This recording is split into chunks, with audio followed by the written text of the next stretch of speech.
Hey guys, welcome back to the channel. My name is Kimothy, and on this channel we speak everything personal finance. And in today's video, I'm going to be talking about some numbers that you should know in order to help you build wealth. Now, I realize that a lot of people, especially millennials, don't keep track of what their numbers are. It's very important to keep track of your personal finance numbers so you can know where you are and then where you need to be. Now, you should know these numbers if you're in a great financial situation, but it's very important to know these numbers, especially if you're in a bad financial situation, because these numbers really correlate to your financial wealth and your well-being. So don't shy away from knowing your numbers. Use this new knowledge as a launching point so you can get to where you need to be financially. So recognize the situation you're in and improve accordingly. So let's go through these 5 financial numbers that you should know in order to build wealth. First up, net worth. Your net worth is simply your assets minus your liabilities. In other words, it's what you own minus what you owe. Now, I know a lot of people net worth is in the negative because if you just graduated college and you have an apartment and you're not really investing anything into the market, but you have $40,000 in student loans, then you have a negative net worth. If you have a negative net worth, you can build and slowly and surely get to that $0 net worth mark and then continue on to the positive side. And you can get there by paying down this debt. So if you have $40,000 in student loans, you can really focus on paying off that $40,000 in student loans so you can build your net worth. You might think that just because you have a negative net worth, it's not worth tracking. It's very important, even if you have a negative net worth, so you can see the progress as time goes on and see your net worth grow and grow and grow. So your goal should be increasing your net worth year by year by saving and investing. And then while you're saving and investing, you're still paying down this debt. And before you know it, your net worth will be positive. For example, when I graduated college, I had a negative $40,000 net worth, like the example I was using. I had about $40,000 in student loans and I was renting an apartment. And then a few years later, I bought a house.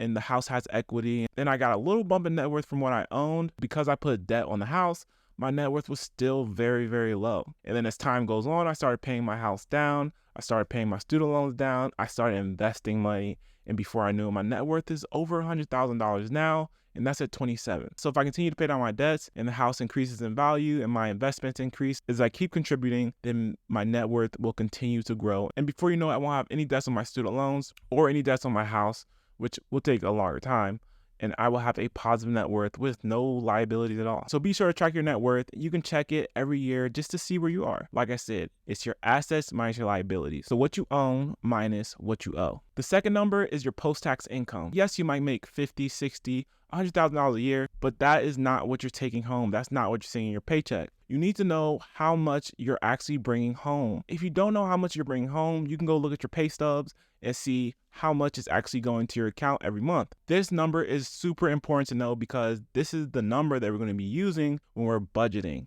Budgeting is very important, especially when you're starting out, so you can see where all your money is going. So if you don't really look at your paycheck, go check it out and see how much is coming out. You'll see all these different deductions, whether it's come from taxes, paying into your pension, paying into retirement, paying into Social Security, paying into health insurance, paying into dental insurance, and what is left after all of that. It's a lot of money. For me, all the money that comes out is like $1,200. So my net is just almost chopped in half, and it's crazy to see, but that's just how it is with taxes and the amount that I put into my 401k, and then the money that gets paid into your pension. So a lot of money comes out of your paycheck before it even hits your account. And if your pay fluctuates, say you get paid off commission, one way to kind of manage that is by having a bucket outside of your checking account where all your money goes, and then just having a budget of how much you're going to need to spend in a month, and then putting that amount of money into another bucket, and that's the money that you're using for the month. So for example, say you made $5,000 one month, and then you made $3,000 the next month. So the $5,000 and $3,000 are going to be in one bucket together, but your budget is $3,000. So you're going to pull $3,000 from that bucket, and that's going to go into the main account. And the $5,000 is going to stay in that general bucket, and then next month you make $4,000, you're going to put $4,000 to the general bucket. You're going to pull $3,000 or whatever you need from that general bucket to the main spending bucket. So that is how you would kind of budget if you had variable income. Next is your average monthly variable expenses. So we're talking about expenses that go up and expenses that go down.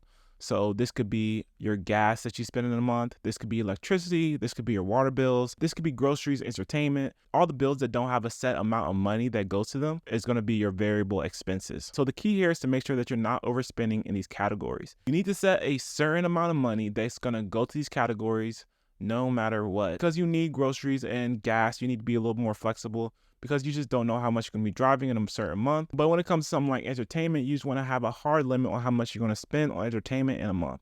So if you're going to spend $300 in a month on entertainment, be sure to not go and spend $600 a month on entertainment, and then max out your grocery budget at $600, and then max out the electricity at $200 or $300, because then you're just going to be over budget. So what has generally worked for me is to know how much I'm going to spend on a specific expense. So for example, our electricity is usually under $200, but it generally hovers around $100 to $150. So in a separate account, I automatically save $200 to that account. And then when electricity comes out, it automatically gets paid by that account. And then a lot of times electricity comes out to be $150. So $150 comes out of account. So there's $50 left over.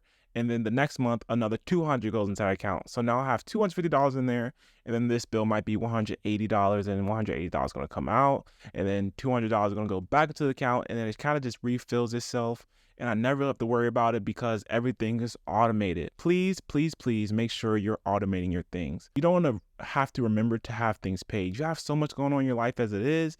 Just use the systems and the technology that we have in place. You could set up your auto pay within 30 seconds to pay your bills automatically so you don't ever have to worry about them. Another example is groceries. Groceries is something that you really need to have. You have to eat.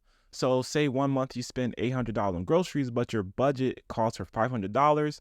You need to look back at your budget. You need to review your budget at your monthly budget meeting with your spouse or with your family. You need to find out what happened. Why did we go $300 over budget for groceries? Did we buy too many dinners? What's going on? And why are we overspending? And then adjust accordingly. And maybe $800 is what you need to set your budget to. And maybe $800 is what you need to set your budget to. Or you might want to be in the middle at $700 instead of $500, because maybe $500 is just too low. This is a question that you ask yourself. Maybe you can't work with $500, but by spending this consistent amount of money that you set for these variable expenses will help you avoid wasteful spending, because this extra or wasteful money can go towards investing or paying down debts. Another financial number that you should know is your fixed expenses. So just like you should know your variable expenses, you should know your fixed expenses. If someone asks you how much you pay in rent, you should know how much you're paying in rent because you pay it every month. If someone asks you how much do you pay in insurance, you should know how much you pay in insurance. Just by knowing these expenses show financial responsibility. And keeping track on these fixed expenses that might go up can also help you have a rein on your financial situation. So say your rent for 1 year was $1,200 and you just have it on auto pay. You're not checking it for a year or two, and you're not checking the account where the money's coming out of.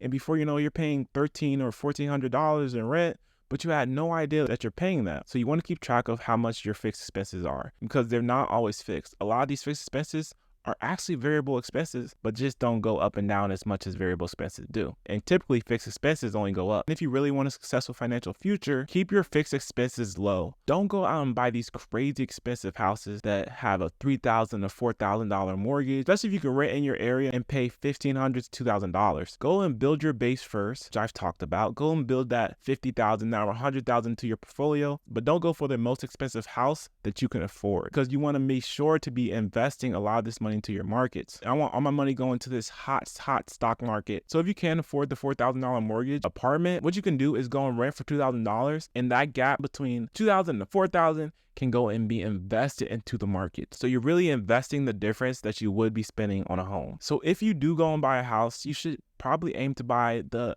cheap one, the affordable one, the one that you can really afford in your budget. We have $150,000 to $200,000 homes, but there's also $400,000 homes. There's $500,000 homes. We might be able to afford a $300,000 or maybe a $350,000. It'll be really tight. We're gonna go for the $150,000. We're gonna go for the $200,000 house that's in a good neighborhood, in a decent school district. It might not be in the best school district with the $600,000 houses. We're gonna go for the $150,000 house, the $200,000 house, and what we would be paying compared to the $400,000 to the $500,000 house. We're gonna be putting that money to our retirement, towards our kids' college, towards vacation. We're just gonna be living the life because we have so much extra money to deal with, and not putting that money to a $400,000 house. Really, just knowing your fixed expenses can reduce financial stress. By putting your fixed expenses on auto pay will help reduce financial stress even more. And you can still use the same kind of method that I talk about, where you automatically put a certain amount of money into a separate separate account, have that money from that account pay for these fixed expenses automatically. Just be sure to automate your money, auto pay all of your bills, auto pay all your expenses. It is a lifesaver. And finally, we have the monthly surplus. And this is the best part. You have paid your fixed expenses, you have paid your variable expenses, and now we have the extra money. We have the money that we can go and play with. We have the money that we can go invest. We have the money that maybe we can go on vacation with. We have the extra money that we can put towards debt. So you need to know how much you're saving, how much you're investing. By keeping track of these numbers, that helps you stay on track of your financial plan and where you want your financial future to go. For us personally, half of our paycheck gets saved automatically. So we're not even seeing it. So this surplus is not really a surplus because we don't even see it when we pay all of our expenses. So really the surplus when we pay all the expenses is what's ever left in the checking account after the variable expenses are spent. So we might have not spent that much money on groceries. You might have spent $400 on groceries instead of $500. So now we have a surplus of $100 that will most likely just get rolled over to the next month, or just roll that $100 to the savings account. But you need to know how much you're going to be saving and investing. You need to know whether you're going to be saving 5% or 10%, how much is going into your retirement.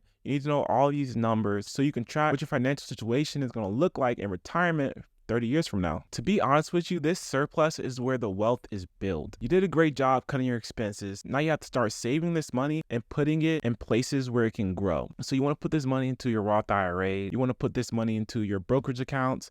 You want to put this money into high yield savings accounts. Don't put this money into a normal savings account. You can put this money into high yield savings accounts. Yes, the rates have gone down a little bit, but there's still accounts out there with a 4% yield. And if this surplus is smaller than you like, then you need to find ways to cut expenses or increase your income. Maybe you can move to a different apartment, or maybe you can move to a room to help you lower expenses. So there you have 5 numbers to know so you can build your wealth. Whether your financial situation is not going very well or it's going fantastic, get your numbers in line so you can keep track of where you need to be. Understanding these key metrics give you clarity of your financial situation. So make it a point to track these numbers regularly, and they'll help guide you to a better financial future. If you guys enjoyed this video, leave a like and subscribe to my channel, and I'll see you guys in the next one.